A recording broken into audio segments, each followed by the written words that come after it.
Um fato que mais parece como um conto fantasioso de alguma série ou de algum filme, de tão surreal que é. Essa história irá talvez te causar alguma sensação de desconforto ou incômodo. Nos anos 60, um experimento da NASA resolveu envolver uma mulher e um golfinho. E essa experiência deixou o pobre animal depressivo e o resultado não foi nada legal. Bom, nesse vídeo você vai conhecer a história de Peter, o golfinho que tirou a própria vida por amor. Sou o Marcelo, fica comigo, depois da vinheta eu te conto.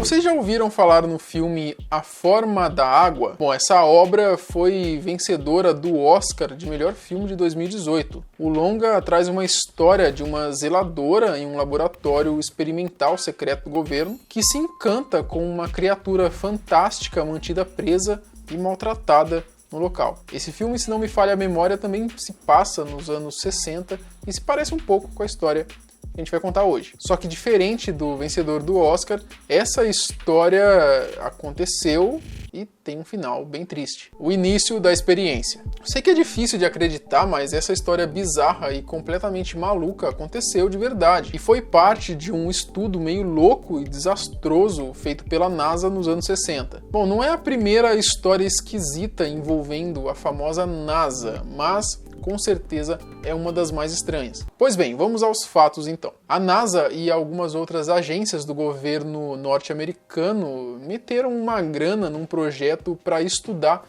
e criar laços entre golfinhos e seres humanos. Não é novidade para ninguém que os golfinhos são a espécie mais inteligente dos animais. O cérebro desse mamífero é grande e evoluído, assim como os dos seres humanos. Bom, a principal ideia desse projeto audacioso era simplesmente de fazer golfinhos aprenderem a falar inglês. Simples assim. As pesquisas eram realizadas num laboratório lá no Caribe e eram encabeçadas pelo neurocientista John Lilly. Bom, só para contar rapidamente como ele conseguiu apoio nesse projeto absurdo, esse médico se tornou um grande aficionado por cetáceos, que são animais predominantemente marinhos e de classe de mamíferos. E essa paixão começou após o mesmo ter avistado uma baleia encalhada em uma costa do litoral ali perto à sua casa. Isso em Massachusetts, no ano de 1949. Bom, o John, ele acabou ficando totalmente incrédulo com o tamanho do cérebro daquele animal e começou a imaginar como a baleia deveria ser um bicho extremamente inteligente. Pois bem, eu imagino que fazer testes e experiências com baleias deve ser muito mais difícil e muito mais custoso para todos os envolvidos, né? Com certeza. Então John iniciou uma busca por cetáceos para que ele pudesse estudá-los. Até que ele descobriu o Marine Studios, uma espécie de cativeiro de golfinhos em Miami. E com o passar dos estudos, o médico percebeu que os golfinhos respondiam aos pesquisadores, emitindo sons que lembravam palavras em inglês.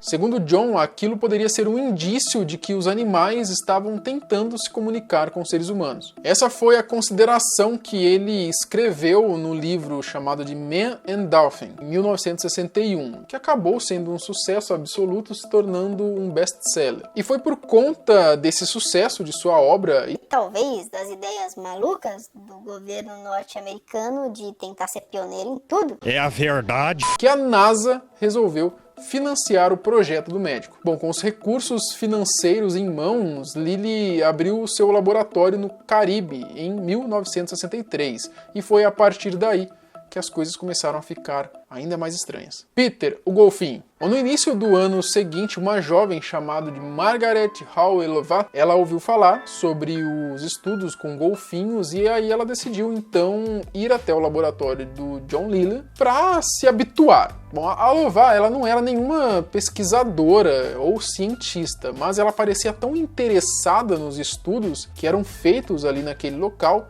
que o neurocientista resolveu então convidá-la a colaborar. Bom, a moça passava horas e mais horas com os golfinhos do laboratório, tentando incentivar eles a se comunicarem em inglês e a emitir sons humanos. A moça se aproximou bastante de um dos golfinhos pesquisados em específico, o chamado Peter. E ela acabou se pegando tanto ao bichinho que propôs que Peter passasse mais tempo com ela. Isso para que o animal se habituasse ainda mais à fala humana. Os pesquisadores gostaram da ideia e o golfinho mais ainda. Eu sou safadão. Deixaram então que Margaret vivesse na parte de cima do laboratório, onde eles fizeram um espaço cheio de água, virando uma espécie de casa-aquário, acomodando assim a jovem e o golfinho Peter. E os dois ficavam sozinhos durante pelo menos 6 dias por semana. Nesse período, a moça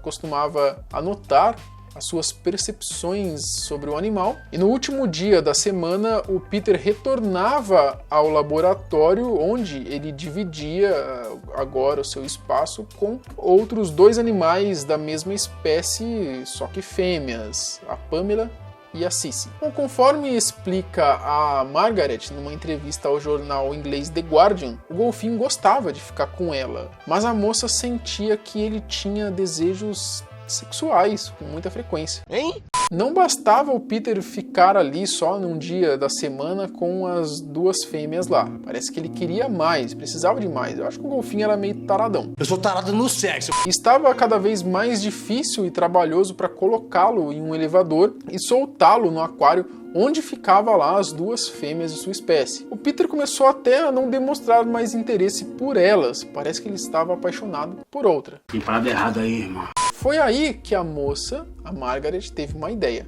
Ela decidiu que seria mais fácil suprir as necessidades sexuais do animal manualmente. Se é que você me entende. Não pode, isso aí é family friendly, fica onde? Ela disse, abre aspas, se tornou parte do que eu estava fazendo, como uma coceira. É melhor se livrar logo dela. Coce e siga em frente.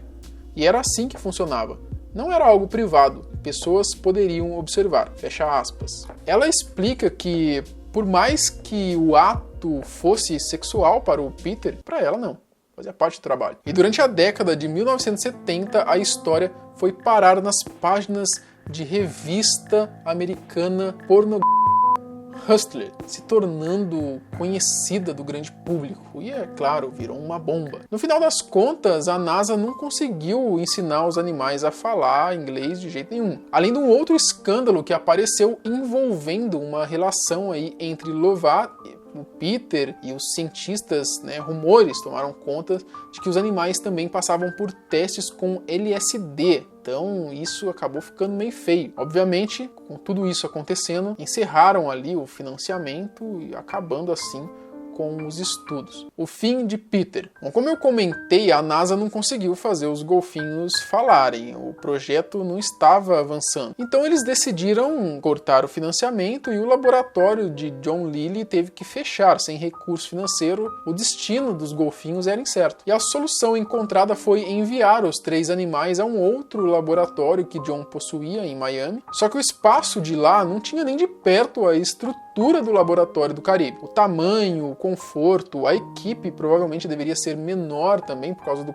corte de financiamento, então acabava ficando mais difícil para cuidar do animal. E o principal, não tinha mais a presença da Margaret. E é claro que o Peter começou a sofrer. Bom, para quem não sabe, os golfinhos eles não são respiradores automáticos, como a gente. Por exemplo, é claro que a gente pode prender a respiração, mas é impossível você se matar segurando a própria respiração, parando de respirar. O máximo que vai acontecer é você desmaiar e voltar a respirar. Agora, para os golfinhos, cada respiração é uma decisão consciente que eles fazem. Então, caso eles queiram, eles conseguem sim prender a respiração até a morte. E foi exatamente o que Peter fez. Segundo Andy William, o veterinário que cuidava do animal, o Peter morreu por causa de um coração partido e incompreendido. A Margaret recebeu a triste notícia do próprio líder do projeto, abre aspas para o que ela disse, foi quando recebi uma ligação de Lilly. Ele mesmo quem me ligou. Ele disse que Peter havia se suicidado. Fecha aspas. Bom, a Margaret acabou se casando posteriormente com um fotógrafo que registrou as imagens do experimento e os dois acabaram se mudando para o mesmo lugar que os cientistas construíram o abrigo de Peter. E esse foi o final da história comovente e trágica de um golfinho gado. Gado demais!